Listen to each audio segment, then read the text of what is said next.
We've got Sarah Lehman, who is a miracle in and of herself. And I'm so happy she's joining us here. She is one of our practitioners in training, prayer practitioners, and she is here to give us a prayer today. And we're so grateful for that. Sarah, take it away.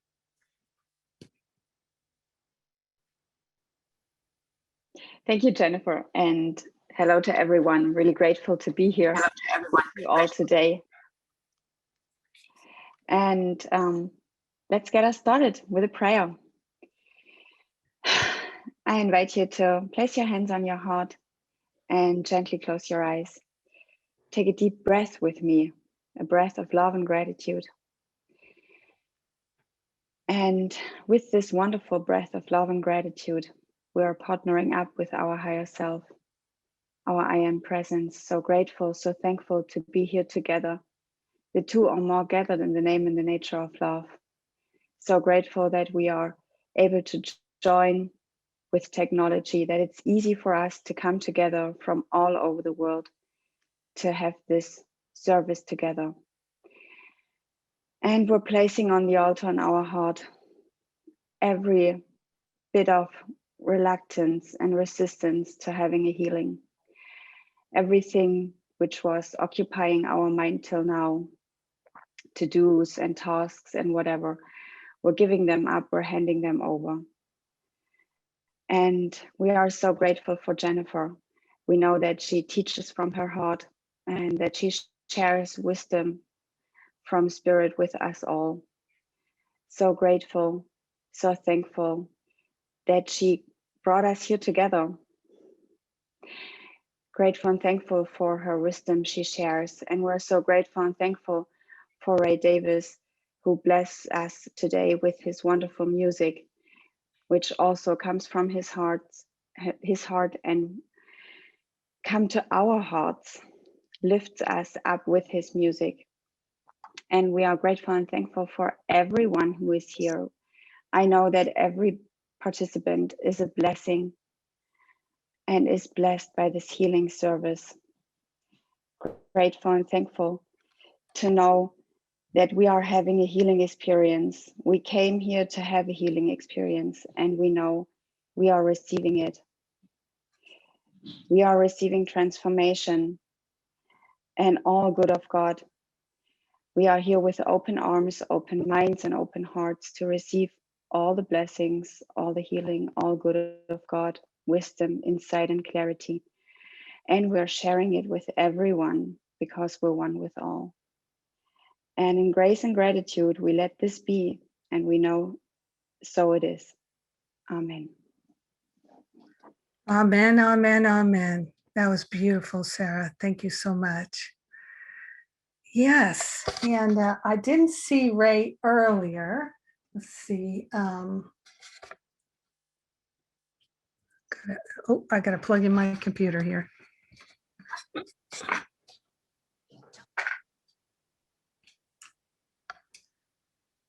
All right. I think we're having a little technical, interesting day here today, but that's all right. Oh, there's Ray. There you are, Ray. All right. So give me just a second here. It is my joy and pleasure to introduce the magnificent Ray Davis, who is returning. I think this is your third time being here, and we're so grateful for that, Ray. I've known Ray for, I don't know, 15, 20 years. We both used to go to Agape, maybe Ray still does.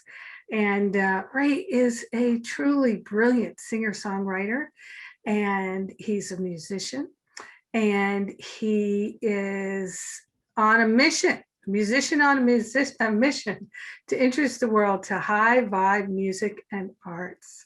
High vibe, according to Ray, celebrates the best and highest ideas about life, humanity, and each individual's unique opportunity to contribute something good to the world. Ray's songs speak of personal challenge and transformation. He uses stories and reflection to suggest new ways to deal with old common issues. It's powerful soul medicine for those who are sick and tired of mediocrity and the status quo. And it is healing, it is nourishing, it is transformational. So we are here to receive whatever you've got for us, Ray. Bring it on, my friend.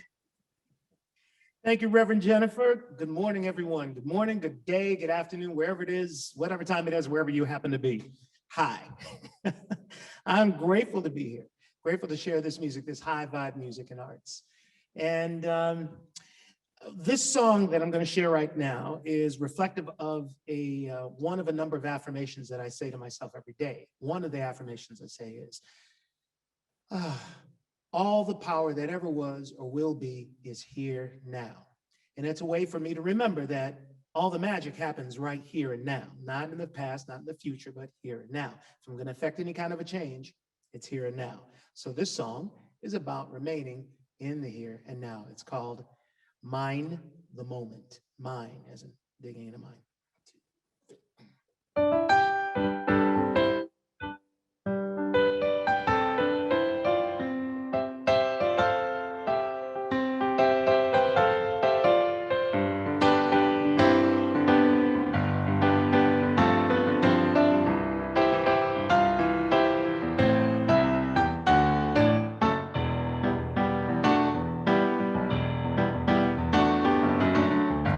He was alone, alone and on the road.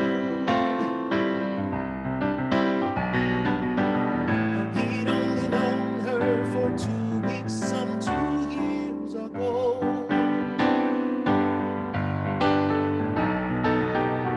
2 years of crying, of hiding for the past.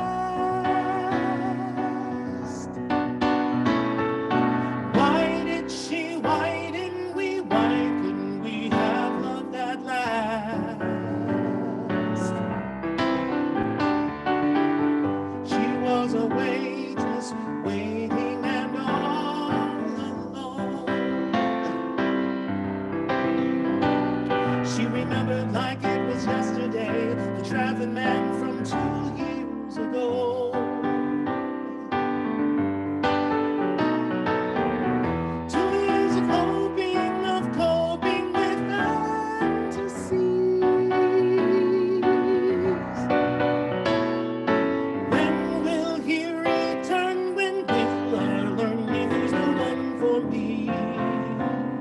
While she cultivates her mystery and he ruminates in history, the love they seek is beyond both space and time. Maybe we'll all forget the future. Maybe we'll all forgive the past. Maybe we'll learn to mind the moment. It's all we ever had.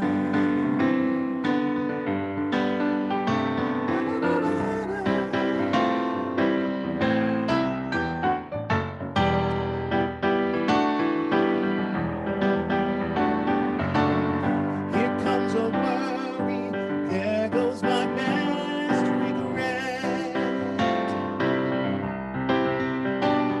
Will it be or is it not to be? Or must I always remember the thing that I'd rather forget? Sometimes I wonder if I'll ever have the kind of life I've always dreamed. Oh, I dreamed a dream. I can't even get past mistakes that I made in my teens. But while I'm terrified of my mystery and mortified by my history, the life I seek has been hiding in plain sight. Maybe we'll all forget the future. Maybe we'll all forgive the past. Maybe we'll learn to mind the moment.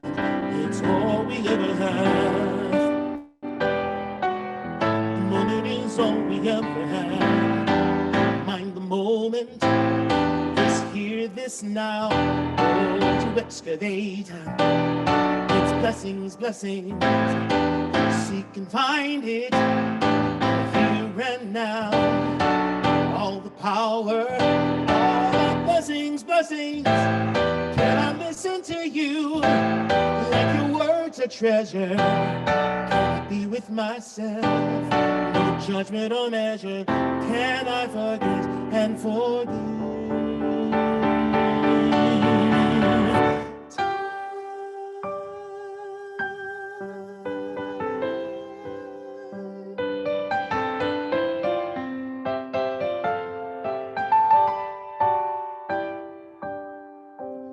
Maybe we'll all forget the future. Maybe we'll all forgive the past. Maybe we'll learn to mind the moment. Maybe we'll all forget the future. Maybe we'll all forgive the past. Maybe we'll learn to mind the moment. It's all we ever have. The moment is all we ever have.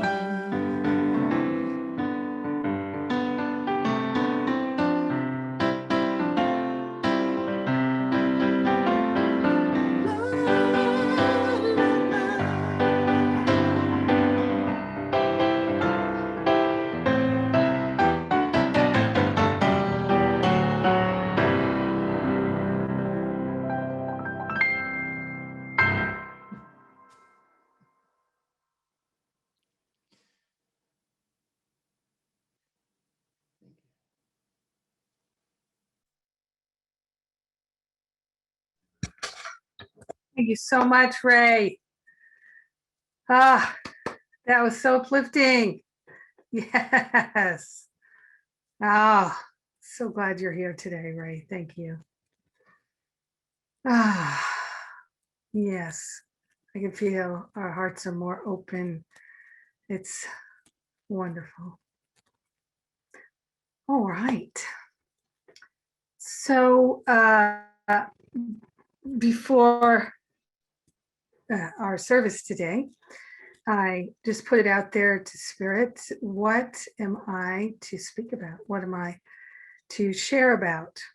And,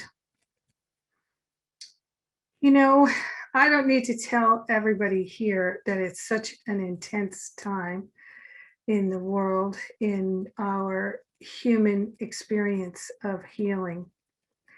And one of the things that I've been aware of, particularly in the last couple weeks, is that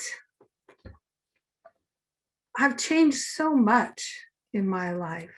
I've changed so much. You know, there are those who say that people don't change very much. And I have changed so much in my life. I really operate as a different person. And one of the things that I've noticed over the years is progressively, I feel more and more authentic, more and more like my true self. Now, for me, authenticity is a wonderful thing. And I invite you, I'm going to invite you to be a little interactive with me here in the chat, if you wish, to place into the chat some, let's say, a famous person that we might all recognize.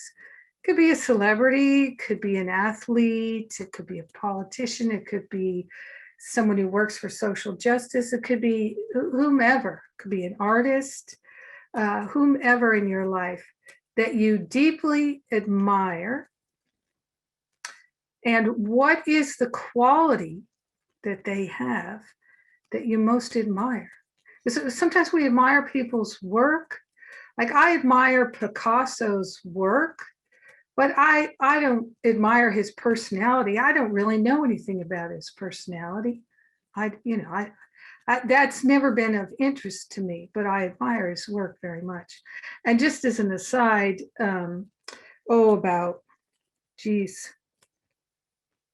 25 years ago, I was talking with my friend's 9-year-old daughter, And she had been introduced to Picasso, and she said his work, and she said, Jennifer, I don't get why is he such an important artist? Why is he so famous? I don't get it. And I said, honey, that's because you were born after Picasso. But if you had been born before Picasso and there had never been a Picasso, you would get it, because your whole life there are influences throughout your experience that could be traced back to Picasso. And I think for those of you who love art, I think of Marcel Duchamp's Nude Descending a Staircase, and the shock heard around the world from that one painting. And so each one of us, whether anybody recognizes it or not, each one of us can make a substantial difference to the rest of human consciousness. And in fact, isn't that what we are about? Isn't that part of what our purpose is about? So I'm just going to check in the chat here because I'm curious who we've got. Betty White, she's kind and funny. Eckhart Tolle, deep insights. Oprah, she gets it. Barbara Streisand, determination, can-do attitude. Paul McCartney, Mother Teresa, and yeah, it's beautiful, Maris. Paul's positive, creative, authentic. Mother Teresa, wisdom, compassion, unwavering faith, daring, authenticity. Chadwick Boseman, grace, offering his talents full out, dedication to excellence. Jesus, I see Frida Kahlo, uncompromising, yes, and more. So I bet you, if we made this list of everybody, for those of you who didn't use the word authenticity, would you say that was a key part of the person that you chose? Their authenticity inspires you? Yes, authenticity is profoundly inspirational. I know when I moved from New York to LA, I had lived in New York about 10 years, and then I moved to LA. And I had never visited LA before I moved there. It was just a leap. I was following Spirit's guidance, and I knew I needed to go there. So I went. And when I first moved there, people asked me, what's the difference between New York and LA?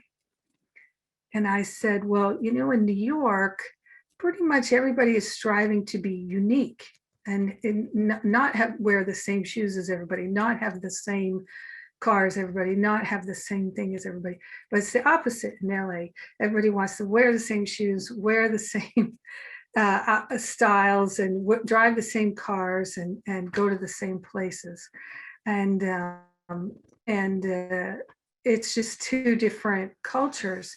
And we've all got some of both, wanting to strive out and be authentic, but not so authentic that we feel ostracized or we can't fit in. So it's interesting how we proceed in our life. Now, one of the things that we across the board do find about, if you think of the most beloved celebrities and artists and athletes and things like that, is the ones who are most admired are really usually kind and generous and authentic. Kind and generous and authentic. They don't have to be the smartest people or the most talented people, but it is their combination of heart and their willingness to be transparent on some level, to be authentic, to let us know what's really going on with them, that makes them a leader of people. That's one of the great things about learning leadership in this world, is people will follow a leader who is following the inner guidance and not trying to impress other people, but really following from the heart. Many years ago, I read somewhere that there are two types of shepherds with flocks. And there's the shepherd that's out in front leading the flock, and the flock is following. And then there's the shepherd who's in the back, and the flock is out in front. The shepherd who's in the back is essentially scaring the flock forward, kind of pushing them forward, prodding them forward. But the shepherd who's out in front is pulling them forward with their own leadership and magnetic energy. And so you can look at the world's leaders and you can see who's out in front and who's in the back with a stick, right? And the ones that we admire most are usually the ones who are out in front. Interestingly, about this shepherd information, that the flock that is following the shepherd is generally a healthier flock because they're not motivated by fear. They're inspired to follow the shepherd. They trust the shepherd. So we think of Jesus as being the shepherd out in front of the flock, don't we? The one who's sleeping with the flock and staying with the flock and really has the flock's best interest at heart. And this is one of the reasons why we're inspired so much even today, thousands of years later, with the teachings of Jesus, is because they are inspirational. And they're not about manipulation and control. They're the opposite. They're about freedom and liberation. And one of the experiences I had in my later 20s,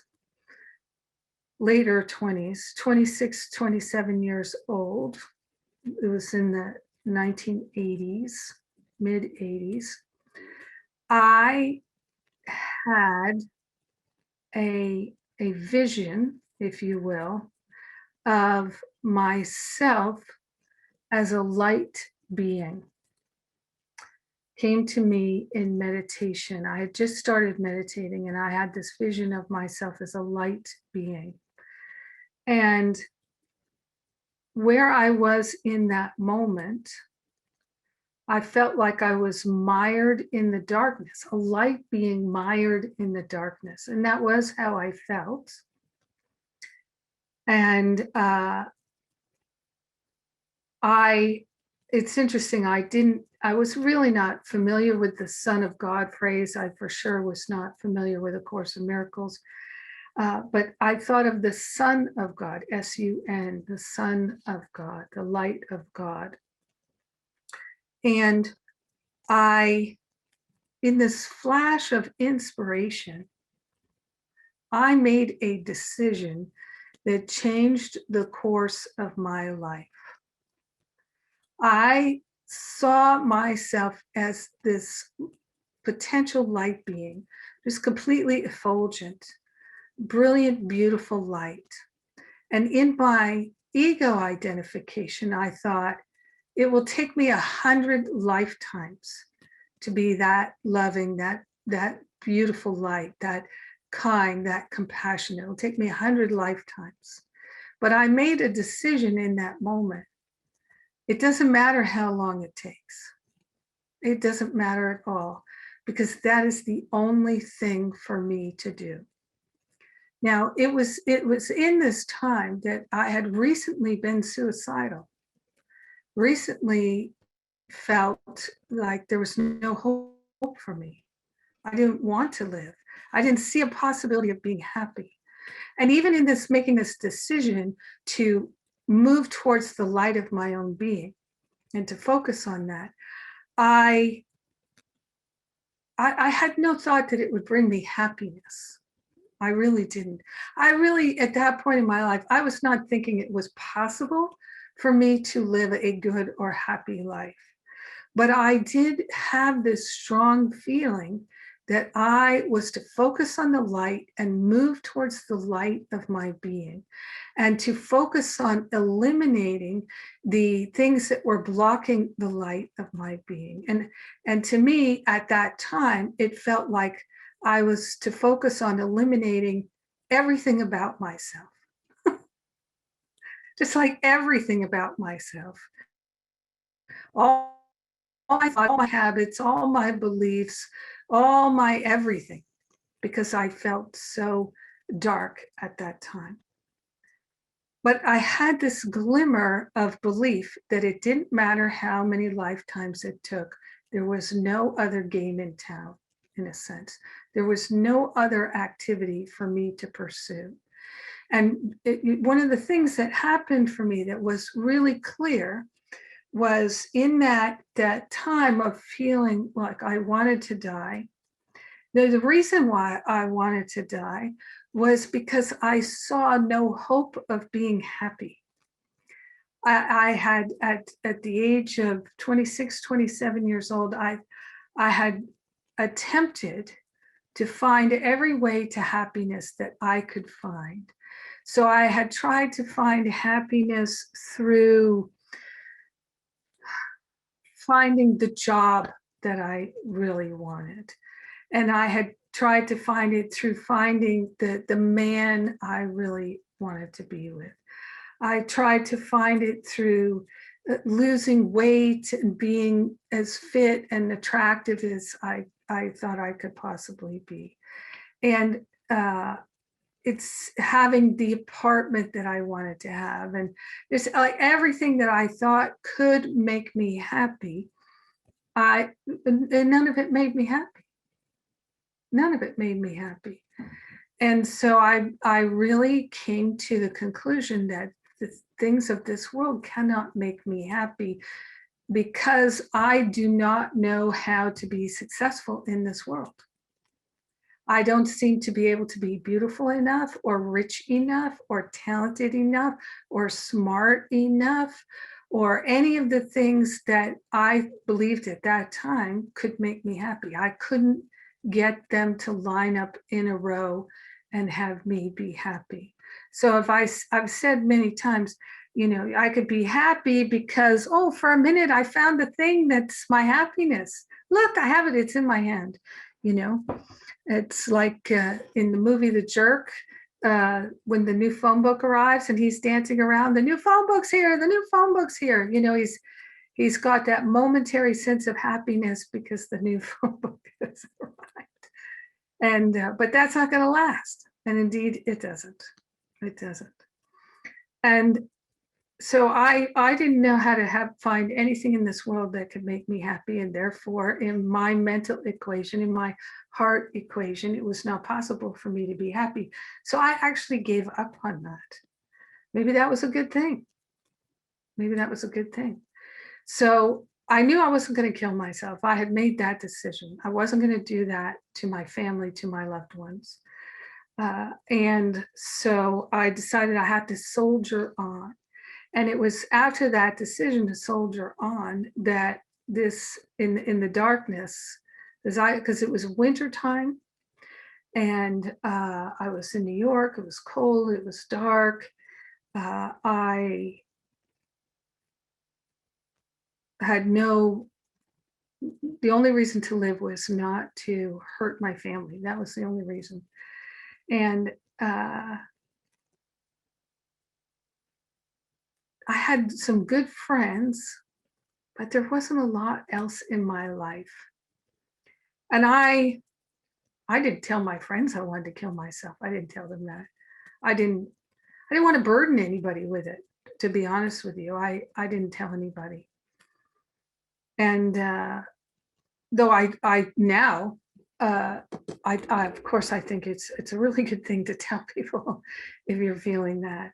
But tell the right people. Tell the people who can hold it with you and help you see the truth. Because when we feel that deep sense of unhappiness and just the impossibility of happiness, because that's what suicide is, really. It's feeling that there is no good that can come from continuing on in this world, that the unhappiness and the pain and the suffering will never abate. It will only get greater. That's what it feels like when we're suicidal, for most people, I think. And when that's going on, of course, what we're going to see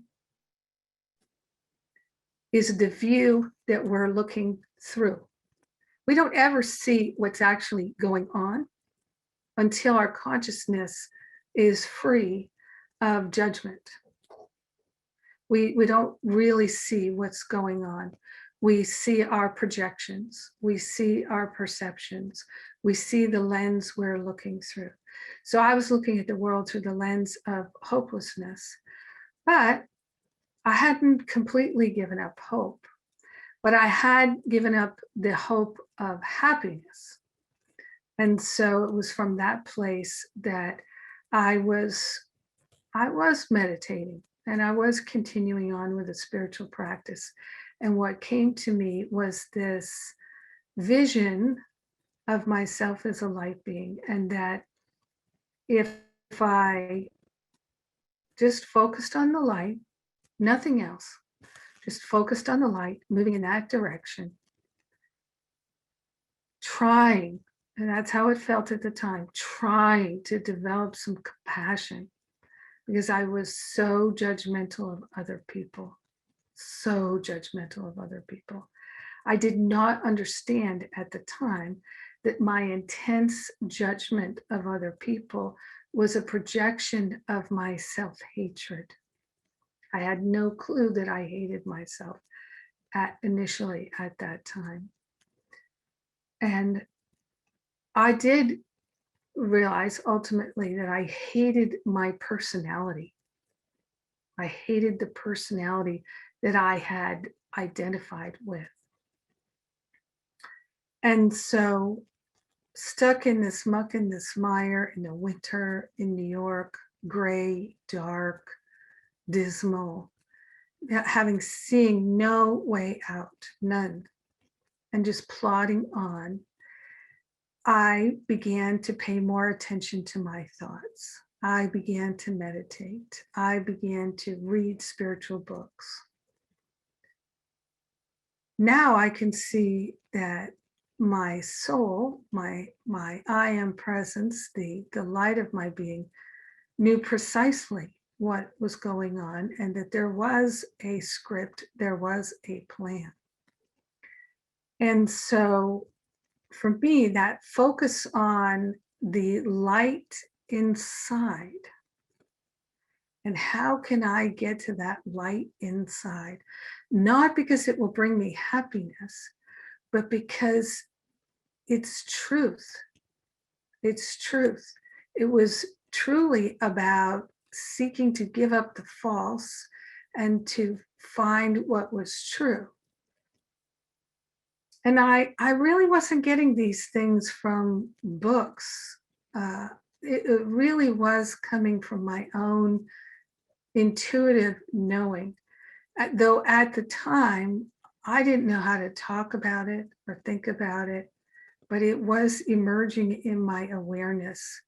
And so one of the things that we've all seen in our lives, haven't we, is that sometimes, almost invariably, one of the best things that can happen to us is that we fall flat on our face in the mud, in the manure, and that we can't see a way to get up for a while, so that we will ultimately give up trying to do what we've always done in the past. And we will say, there must be a better way. There must be an alternative route. There must be something else I can do. I cannot keep doing the same things expecting a different result. That is the definition of insanity. To continuously do the same coping, managing strategies, expecting a different result. So for me, hitting that rock bottom was so helpful to me. And just putting my attention on the light was everything, because the light is real and it's all there is. I didn't know it at the time. It was like a drowning person that sees a hand reaching out of the darkness. That's what it was for me, seeing the light of my soul. Now, I remember saying at the time, within 2 years, I felt literally that I had done 20 lifetimes worth of work. Like when I started, I thought this could easily take 100 lifetimes to get from where I am to where I think I could be. And in just a couple of years, it felt like I had accomplished 20 lifetimes of healing negative karma in terms of my sense of self-hatred and desperation and complete feeling lost and hopeless and despair and anger and self-hatred. And then in a few more years, I felt like it was 50 lifetimes. Even though when I look back, it still was a long way from where I am now. The work we do is exponential. It's not linear, it's exponential. Because we are doing it for everybody, not just ourselves. Now, one of the things that's so interesting to me here in this journey is that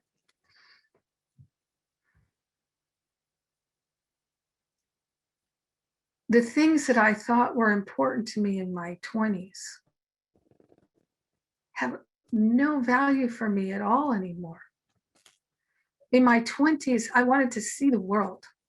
I thought if I see the world, and I travel to all the amazing places in the world, and I go to China, and I go to Japan, and I go to Tibet, and I go to Africa, and I go to South America, and I go to the Grand Canyon, and I go to all these places in the world, that would really be accomplishing something. That would be evidence that I was a worthwhile person. Think of the logic of that I would become a more worthwhile person because I had seen certain places. That's kind of crazy, isn't it? But I thought that would be a validation to me. I thought about earning certain amounts of money or having certain amount of success, that these success, like business success. And at the time that all of this was happening, I was working in the theater in New York. I was working at New York Shakespeare Festival. And at this time, I also started writing a play with my brother. And I thought, oh, if the play is successful, then I'm a worthwhile person in these kinds of things. I don't feel that at all anymore. To me, everyone is a worthwhile person. Everybody. And they don't have to accomplish anything or do anything. They already are. The accomplishments don't make them any more worthwhile. And anybody who knows me knows that I'm extremely ambitious. My ambition comes from serving the light. And when I graduated from ministerial school, I got to give a talk at the graduation, which was wonderful. And I shared a story that was really important to me, and it still is. Back in that, back in the mid 90s, when I was new to the agape community, I heard Reverend Michael say in a sermon that he had read an article about people who had accomplished extraordinary things, some of the most extraordinary accomplishments of anybody. This is what the article was about. And so the person who wrote this had interviewed a bunch of these people. And the interviewer asked all the people in the article the same question, which was,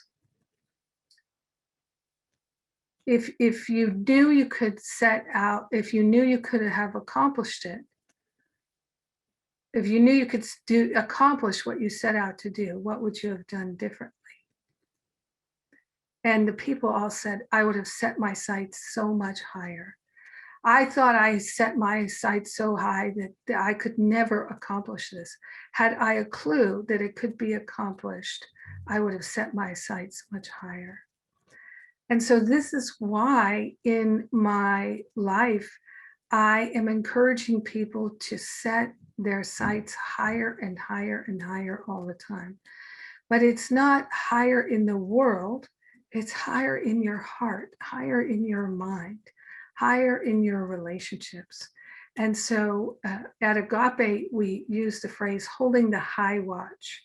So holding that divine vision for folks. We talk about this a lot in Masterful Living classes, finding freedom in our classes, about because the tendency for many of us with people in our lives is to focus on what we don't like with people in our lives.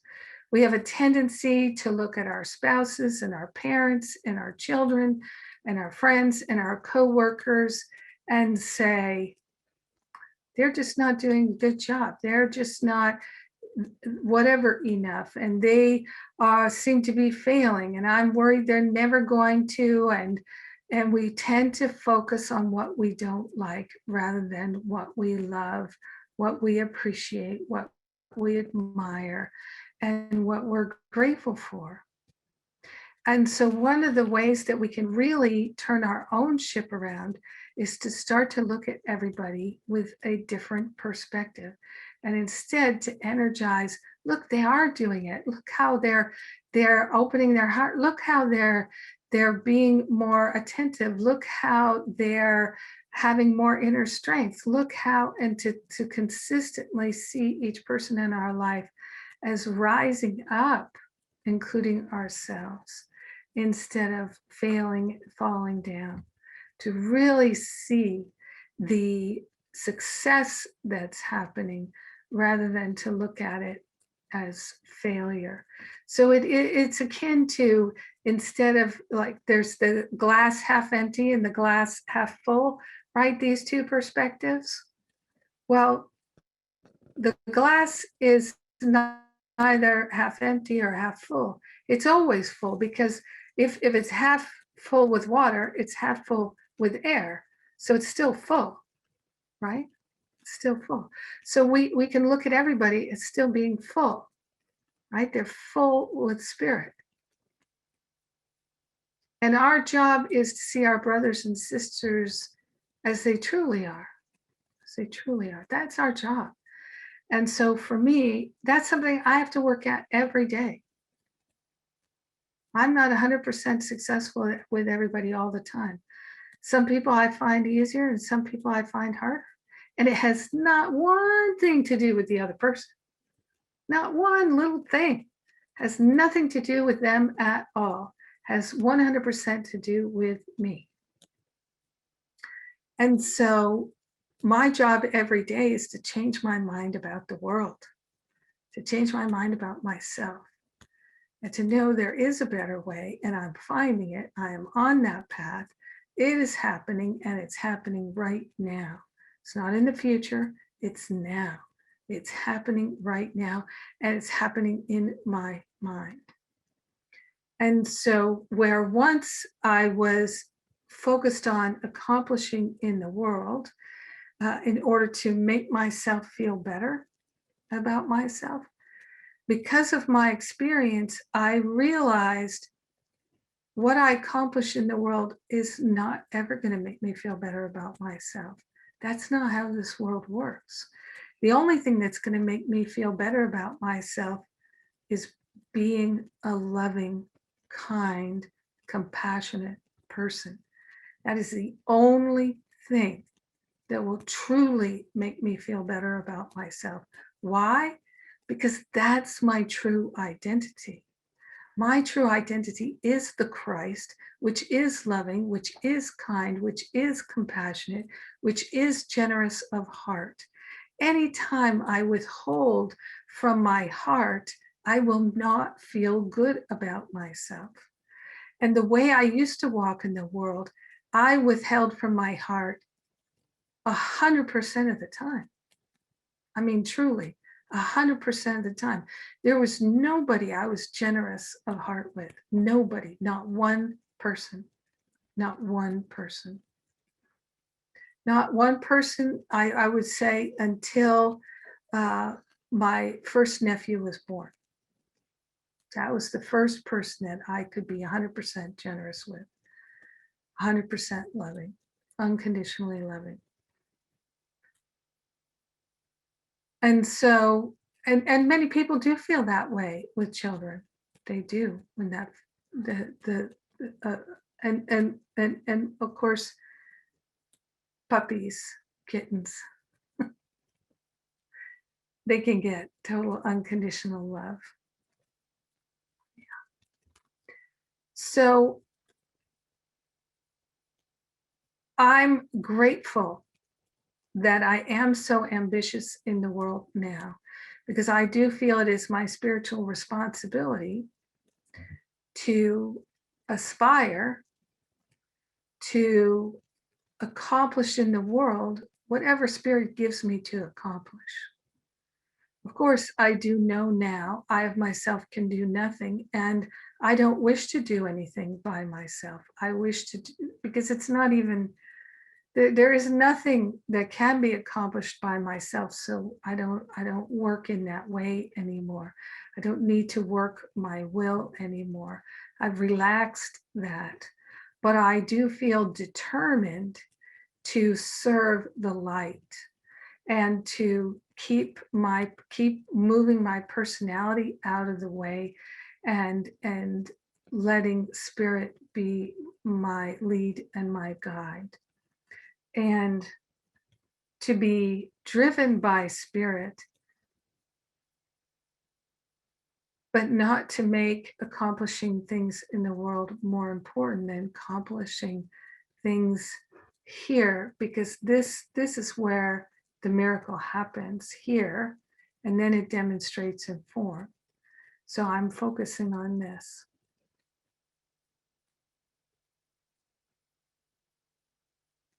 It is such a gift to be able to give up, in a sense,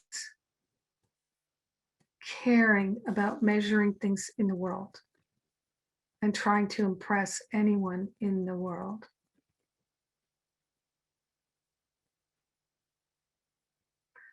At the Power of Love Ministry, we have a staff, and our staff members have families, they have children, they have responsibilities, they care for their parents, all kinds of things like that are happening with the members of the staff. And I do have a responsibility to them to meet the payroll. I do consider that a sacred responsibility, an important responsibility. And I have no fear about it. I have no fear about it, because I'm doing what Spirit's guiding me to do. So there has to be enough money to provide for that, or I would be guided to do something else. So what I'm inviting you to do in this moment right now is really, it's no light thing. I'm inviting you right now to turn within and to truly look at what is the motivation for what your attention is on in this world. What is your motivation? And I know many of you so well. I know the motivation comes from your heart. And still, for me, it's a daily practice to look at what's really motivating me. What's really motivating me? What's motivating me to go to the store right now? What's motivating me to cook that for dinner? Am I cooking it just because it's going to go bad if I don't eat it today? Is that a good motivation? Just looking at everything without trying to judge it, but just looking at it. Spirit, you tell me, is watching movies all day the best thing for me? Some days the answer would be a resounding, you bet, girl. You watch movies today. Today is National Get Horizontal Day, and you're invited to go for it. It's going to be shifting all the time. Can we be so in tune with the infinite that our motivation for doing the exact same things on different days would be different because we're listening to the knower who knows? So just looking at where in our life, perhaps we have some misguided motivations, some ego motivations.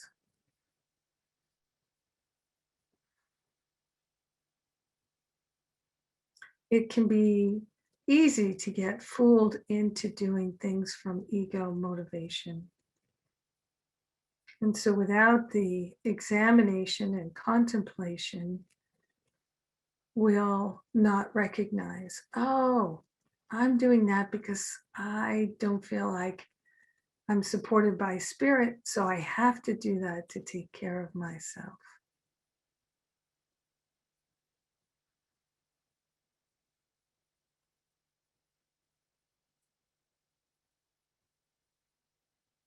What are we doing that's not motivated by spirit, that doesn't feel entirely comfortable? Maybe it's taking up some of our time, money, energy. It's not fun. It's not satisfying. We're doing it because we feel like we should, we better. If we don't, there'll be a consequence. What's really going on there? Sometimes I hear people say they have to do this, they have to do that. But do they? They don't. Sometimes just being willing to give up the have to and say, you know what, this is important to me. To I'd like to care for my parents. I don't have to. I love them. I'd like to care for them. And I've been thinking I have to, but I don't have to. Many people abandon their parents and they don't care for them. So I could do that, but that's not the choice I'd like to make. I find it's important to me to take care of my parents. I don't have to. I choose to. So we can put our heart into it instead of resenting it all the way every day, making those shifts and turns, finding right motivation, or being willing to stop doing it. See what spirit has in mind for us. Taking a pause, even. So let's hold this in contemplation as we receive another song here from Ray.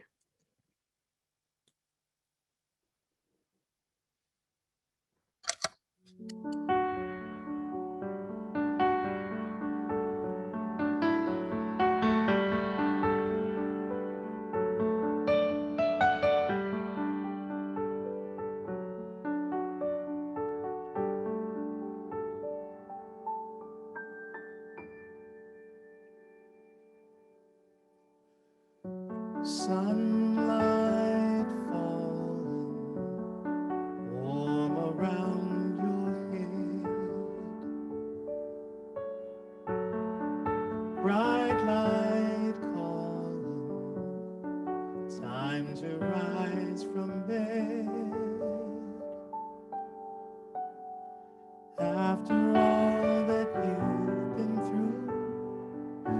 Your sweet dream is calling you. Wake up, rise up, you will see.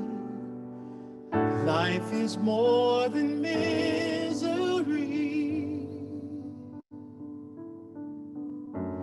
It's all right now. Looks like you made it somehow. It's all right now. Now, move on.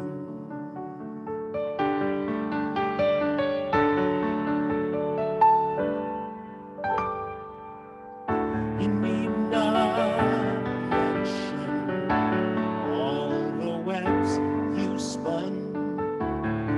No invention can undo what's done. Guilt can only weigh you down if you let it hang around. Wake up, rise up, breathe it in. You can start all over again.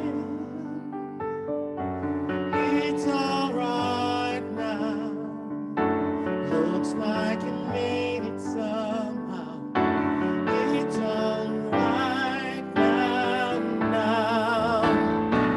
Give into this epiphany. Let your soul sing a symphony. Sing against darker destinies and let it all go. Why not give yourself another chance to live and love beyond your circumstance? Get up, stand up, and join the dance. Let it all go. Just let it all go. Let it go, let it go.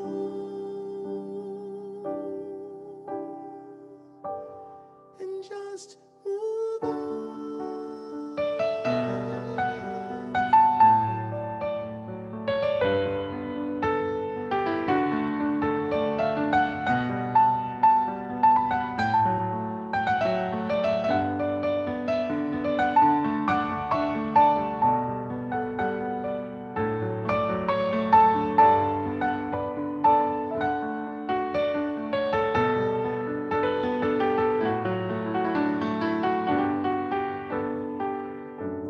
It's all right now. Looks like you made it somehow. It's all right now, now. It's all right now. Looks like you made it somehow. It's all right now, now.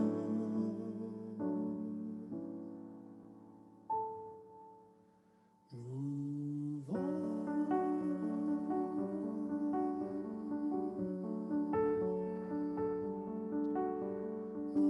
Move on.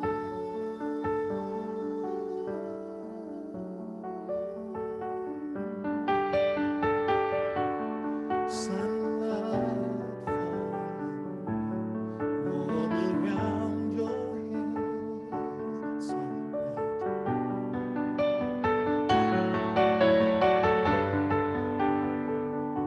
Bright light calling, time to rise from bed. It's all right. Time to rise from bed. It's all right. It's all right now. It's all right. It's all right now.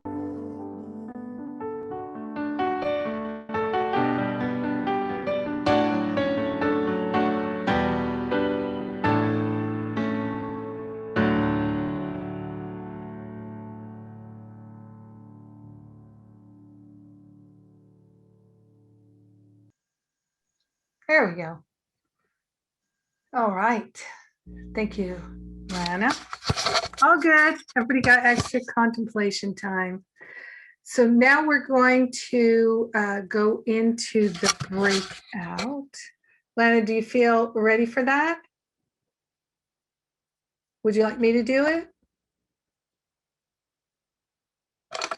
Oh, I think Lana's not the host anymore. Okay, I'm going to do the breakouts. So here we go. Get ready. And here's your, oh, where'd it go?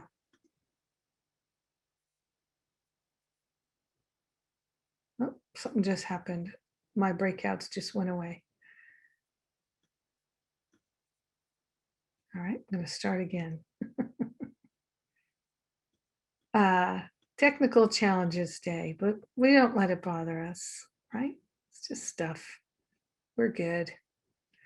So in the breakout rooms, I'm going to invite you to discuss any place where you see in your life that your motivation is ego-based, and you can be willing to put it on the altar, as I like to say, and let spirit lead you to the highest and best. Because what's not to like about the highest and best? We just have to be willing to trust that our own holiness knows what that is, and that we would be willing to accept it and to recognize it. So just let's see what's going on here. All right.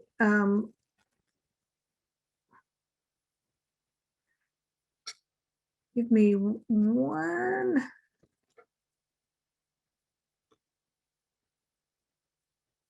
I got made the host instead of the co-host. So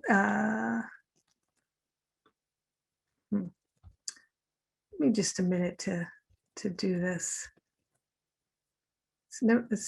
It's all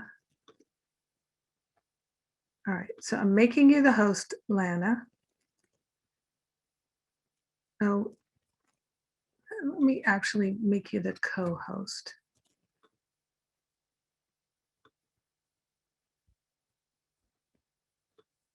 And I am going to work on the breakout rooms. So in the breakout, if you would please discuss amongst yourselves these motivations, and see where you can make a shift and a change into a higher way of living, which would be to be inspired, to live inspired life. And that takes tremendous willingness. It really does. And so I am going to open up these rooms here in just a second. And I am inviting you to have this conversation. It won't be a long period of time because we're kind of over already here. But here we go. Let's just do the best we can. And see if you can have everybody in your room get a chance to share if they'd like to. So I invite you to see if you can help everybody in the room who'd like to share gets a chance to share.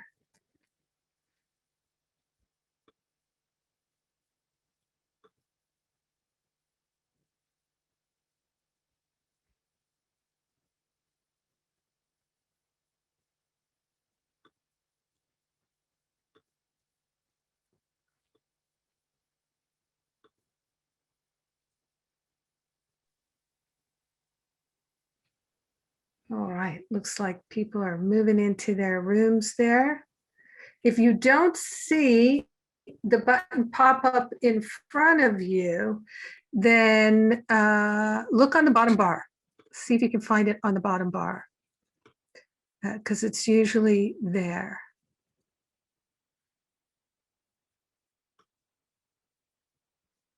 And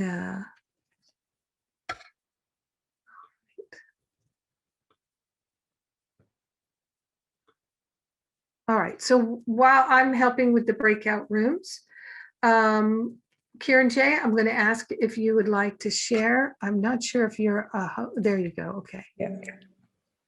Hello, Jennifer. Thank you. Hello, everybody.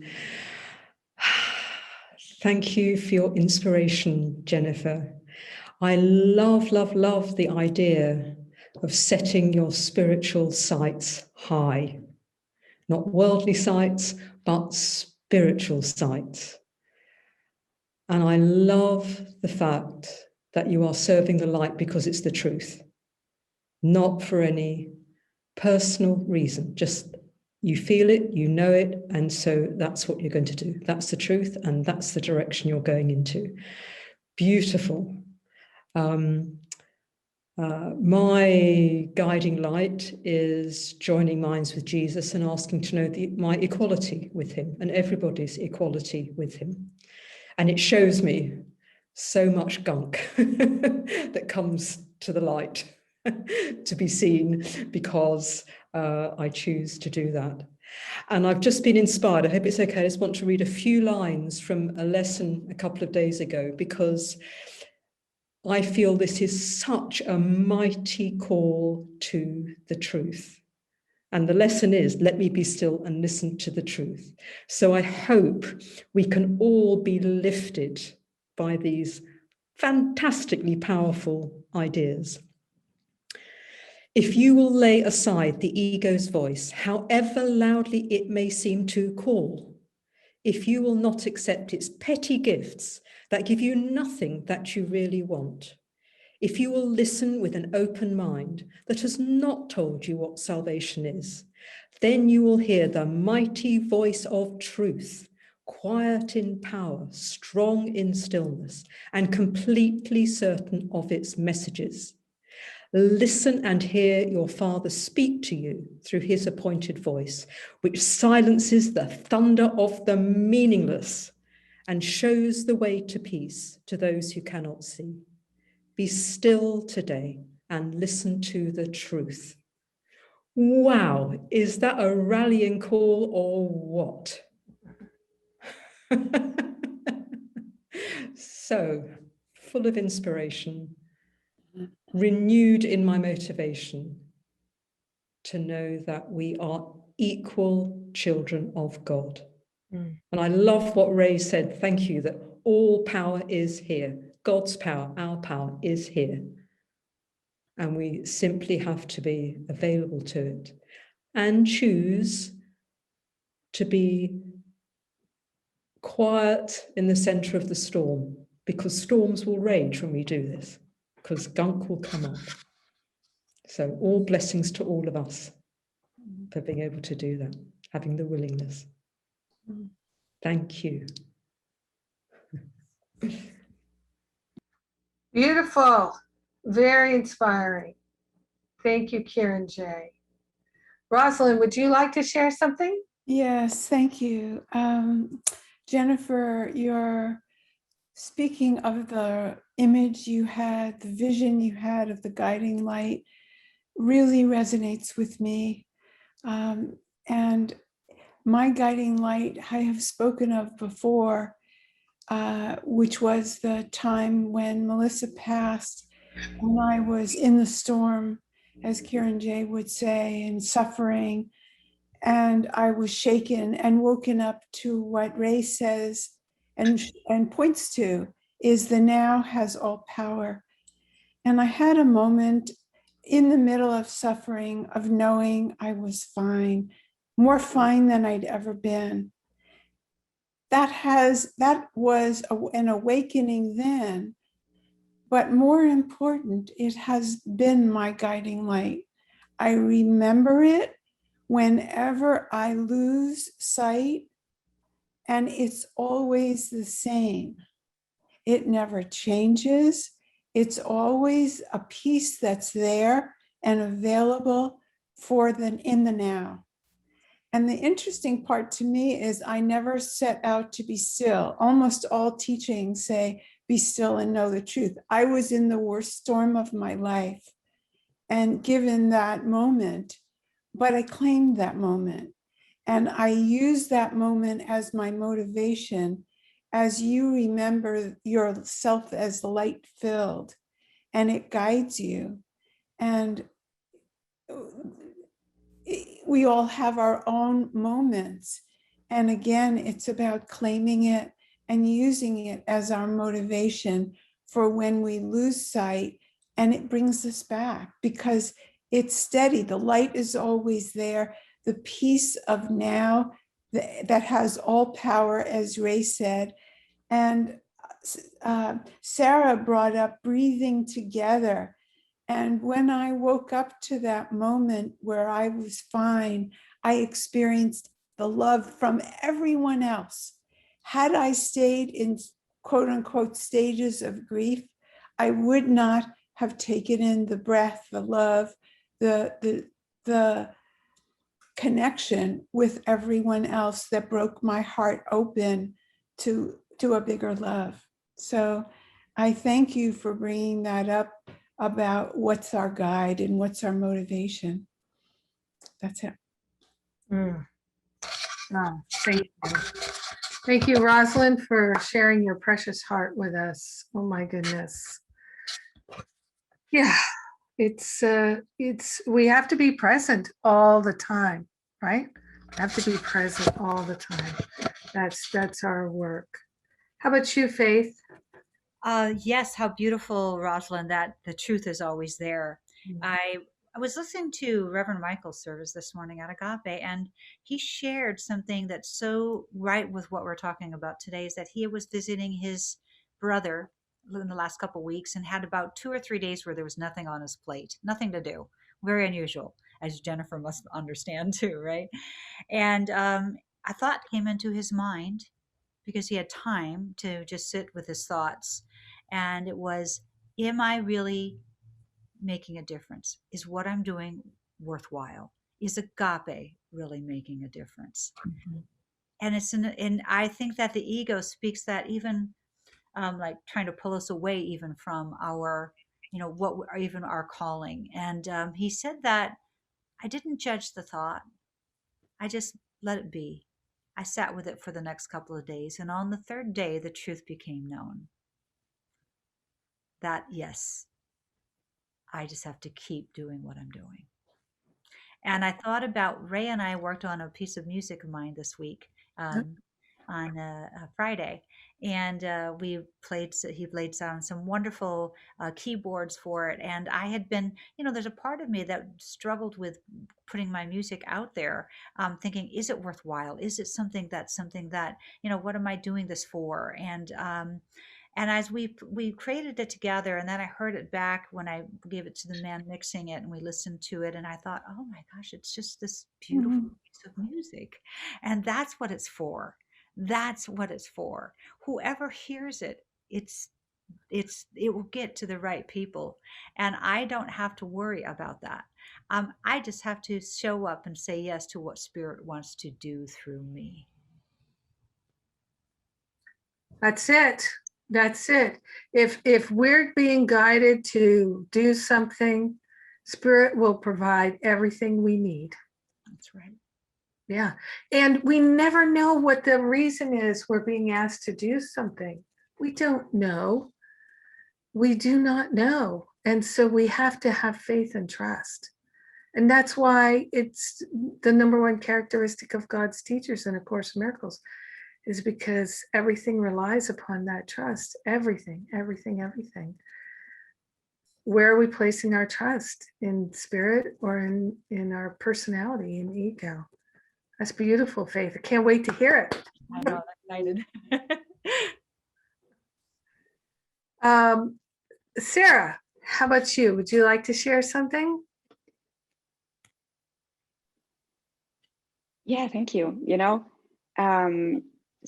Since my second year in Masterful Living, the intention or aspiration, it sometimes changes, but it stays in my contract, is to do everything I do and every thought, word, and action with love and only for love's purpose. And if I really know in my heart that I'm doing everything just for love and with love, then it doesn't matter what I achieve, or what goals I reach, or whatever. It's because it's fulfilled in itself, just with my intention, just with my aspiration. And this makes me so much lighter and puts so much pressure off of me. So yeah, that's a wonderful intention, and I have it in some rooms in in my apartment, for example, here in the kitchen. So Mm.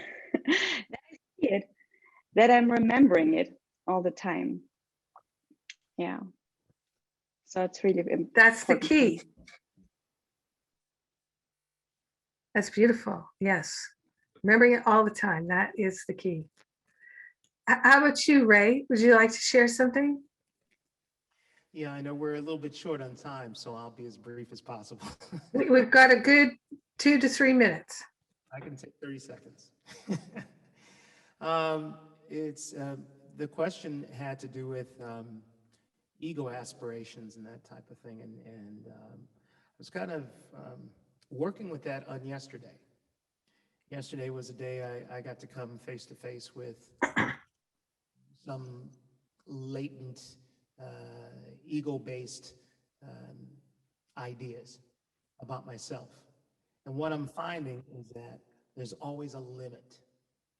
There's always a limit to what the ego can think of in terms of what's right or wrong for me.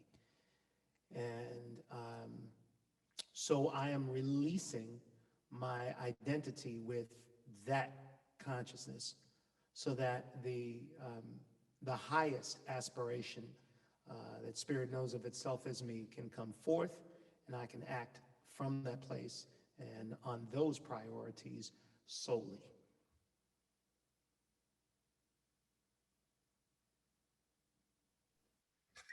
Beautiful. Yeah.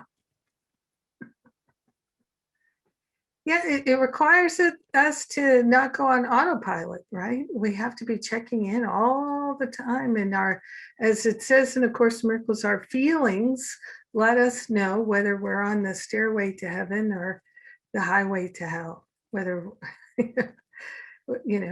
just, it's true.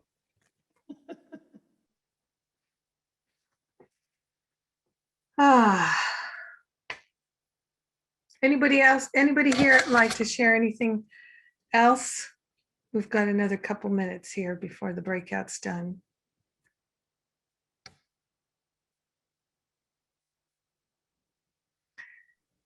Actually, Well, I would. oh, good. I wanted to just add a little bit to my dear sister Faith's story about her music. And again, I'm kind of a fan, so there it is. But most definitely worth it. Most definitely. I'm so enjoying the music that we're working on. I'm really grateful that she asked me to work on it with her. And I'm all about high vibe music and arts. And it doesn't get any higher vibe than what's channeling through Faith right now. And it is not uncommon, I think, for those of us who are taking the place of the position of the light worker to have doubts about the importance and the effectiveness of our work. But I like that point of view. Am I doing this from love? Let me be engaged in love in all of my activities, and then I don't have to worry about it. I really dig that. It does remove the worry factor from life. Yeah. Because when we're motivated by love, then we are in a space of, it's not about how it looks, it's about how it feels. And from my experience, the more we can get into how it feels rather than how it looks, the more we're on the right track. Amen. Because how does love look? Well, I don't know. Excellent question. And one thing that I'm aware of is that there have been times in my life when I've thought that I've been motivated by love, but I haven't had the courage to step up to the conviction of that love is calling for. For instance, love can look like a yes, but love can most certainly look like a no. If I'm saying no to something in particular using discernment, I think we're probably close to that time, huh? Yep, we are. We're gonna, thank you for that, Ray. That was great. Thank you, everybody. How was the breakout? Was it good? Was it helpful? Do you have clarity? I'm going to invite you now to use this opportunity to make a declaration into the chat. If there's any decisions that you've made, based on examining your motivations that you'd like to affirm and put in the chat, and we can hold it with you. Please do that. Let's get clear motivation, clear intention. That's what we're all about here on Sundays with Spirit. And so please put it in the chat so we can all share in that. And what we're going to do now is we're going to make some announcements. And then after the announcements, Ray is going to give us one more song. Sarah's going to give us one more prayer. And then we're out of here on to the next thing. And I would like to say in the announcements that I just like to say thank you to all the people who tithe to support this ministry, to support these services, because your donations, your tithes, your contributions, they make it possible for us to do these Sunday services. It does take every member of the staff contributing artwork, updating web pages, handling the recordings and the Facebook postings, all the different things that we do in order to make these services possible. And your donations and contributions also make it possible for us to tithe to the performers, the speakers. And so I'd like to just thank everybody who's supporting that. And one of the ways that you can support it, you can always make a one-time donation, but you can also set up a monthly contribution. And one of the easy ways to do that is to go to acimtexts.com and sign up for the text messages. For as little as $1 one time, you can sign up for the text messages, and then you'll get either one or two. You can sign up for one or two text messages a day. Who gets the text messages? Anybody? Yeah, I love them. I love them. A lot of them are quotes from me, but even so, I find that they all come at the perfect time, and they add to my just coming back to center when I get those text messages. Like today, let's see, I got one this morning from myself that says, when we align with the truth, when we align with God's will for us, which is perfect happiness, then the weight will be lifted. You know, it's great. Course in Miracles, Jennifer Hadley quotes, text messages. We're all pretty much into our text messages. So if you like, sign up for those, acimtexts.com. And the other thing I'd like to let you know is that on Friday, we start the Stop Playing Small retreat. It's an online retreat. Last year, because of this pandemic, we started doing online retreats, and Stop Playing Small is one of my all-time favorite retreats. We get so much accomplished. People really do life-changing work, and it's fun. It's a lot of fun. So we found a way to do the retreat online so that it's manageable. And I think of it as taking out the trash, the mental trash, clearing the emotional clutter. And to be able to do that and make it fun, gee, that's my favorite thing. I really, you know, that is just an absolute blast for me. And so if you'd like to join us, come join us on Friday. And anybody who signs up now will also get an extra $500 off the next Finding Freedom Boot Camp, which starts at the end of May. So now's a great golden opportunity. If you've been thinking about taking Finding Freedom, you can pair it with the Stop Playing Small and save $500. And so check out the details. We're putting the links in the chat.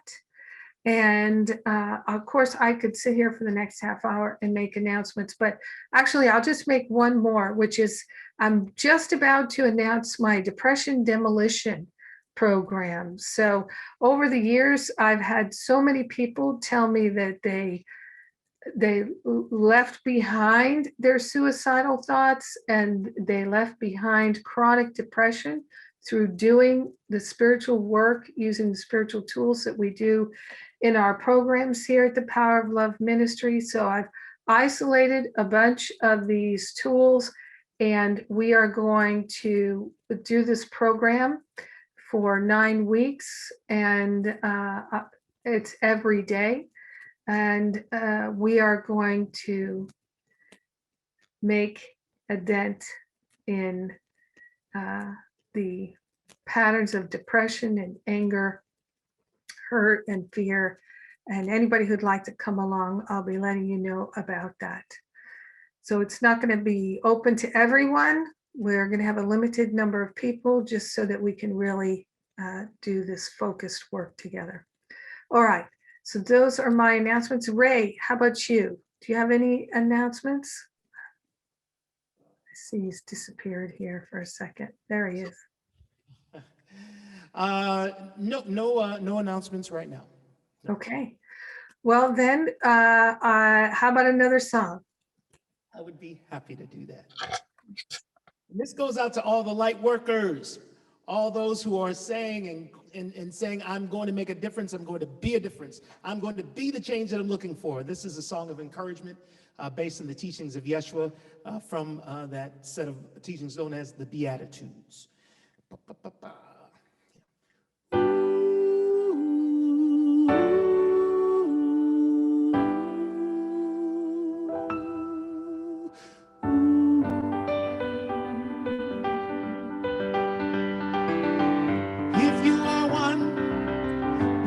To the darkness, then the rising sun will call you blessed. If you are one who in darkness will nurture the light, and the setting moon will know your name. Your name is blessed, for you are tested, for you are rebuked and you are scorned. Though they revile you, they can't defile you, for all receive their just reward, just reward. If you are one, being the light in the darkness, then the blazing sun will call you blessed.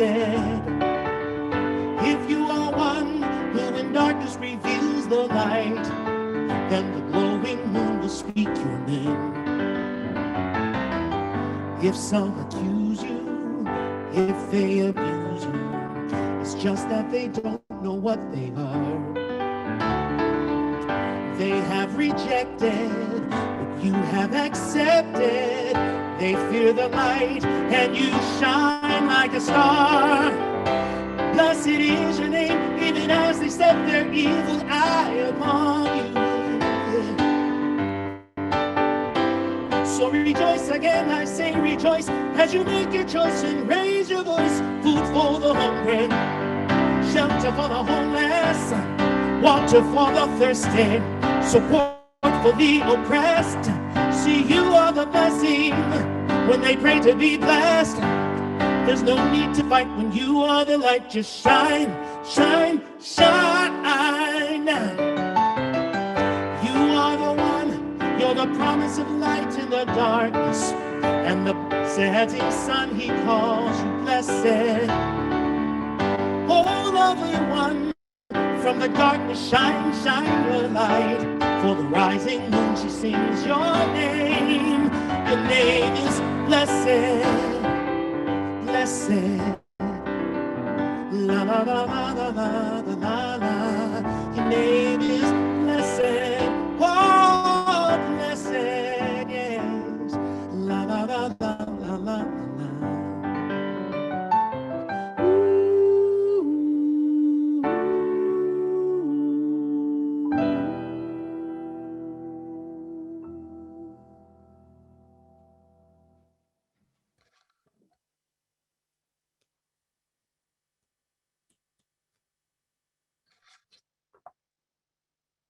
Thank you, Ray. Thank you. Thank you.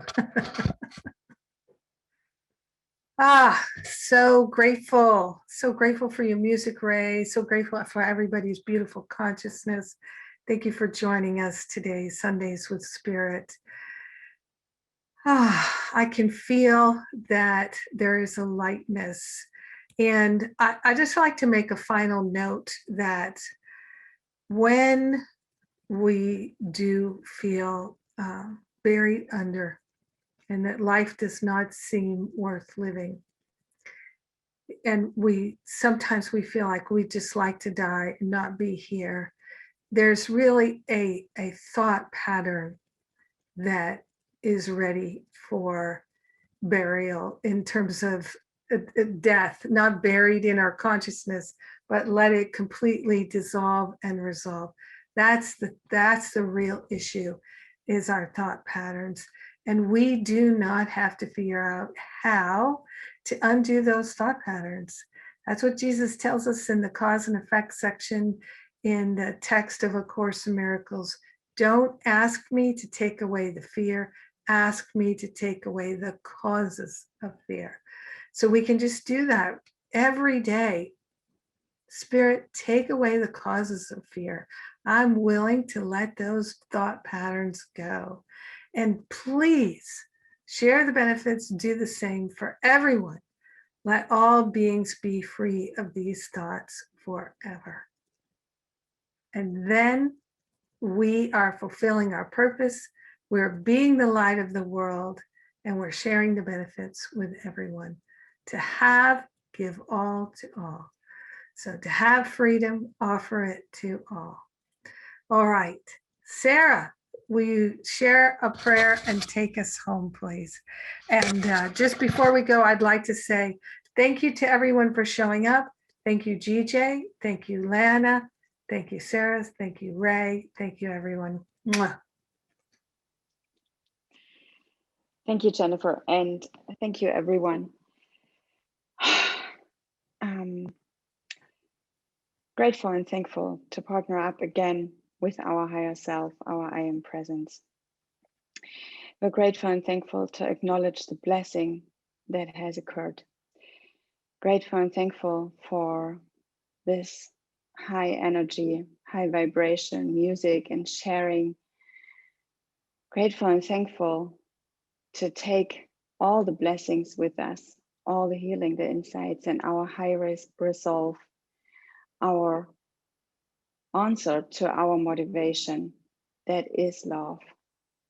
Grateful and thankful to fully receive the healing and to fully receive the love of God, to fully receive all the blessing from this beautiful service. We're grateful and thankful to go forward and to multiply the healing in our lives, to share it with our family, our co-workers, our friends, and with everyone in this world and everyone everywhere, because we are one with all. Grateful, so grateful that with this we are the light of this world. We're sharing it, we're sharing the benefits, and we know so it is. Amen. Amen, amen.